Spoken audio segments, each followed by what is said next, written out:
ఈరోజు మనం యోగా ద్వారా బాడీ ఎనర్జీ, శరీరం మొత్తం రోజు యాక్టివ్గా ఉండడం కోసం మూడు ముద్రలు చెప్తాను. ఇది సుఖాసనం, ఇది అర్ధపద్మాసనం, ఇది పద్మాసనం. నేను పద్మాసనంలో చెప్తాను, మీకు ఎలా కంఫర్టబుల్ ఉంటే అలా చేసుకోవచ్చు. ఫస్ట్ ముద్ర వజ్ర ముద్ర. అది ఏ విధంగా చేస్తారో చూద్దాం. వజ్ర ముద్ర అంటే ఇవన్నీ ఇలా టచ్ చేయాలి. ఇది ఇండికేట్ ఫింగర్ ముందుకు ఉండాలి. ఇలా థైస్ మీద పెట్టుకొని ప్రశాంతంగా బాడీ మొత్తం గాలిని పీలుస్తూ స్లోగా వదలాలి. ఈ ముద్రని 5 నిమిషాల పాటు చేయాలి. ఇంకొకటి కుండలిని ముద్ర. అది కుండలిని ముద్ర ఏ విధంగా చేస్తారో చూద్దాం. లెఫ్ట్ హ్యాండ్ని పైకి ఇండికేట్ ఫింగర్ని ఇలా చుట్టాలి. చుట్టిన తర్వాత దాన్ని ఇలా నొక్కాలన్నమాట. ఇక్కడ పెట్టుకొని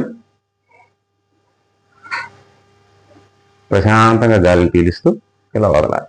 ఈ ముద్ర 5 నిమిషాల పాటు చేయాలి. ఇంకొకటి 3 ముద్ర, ముక్కుల ముద్ర. అది ఏ విధంగా చేస్తాం. ఇవన్నీ ఇలా టచ్ చేయాలి.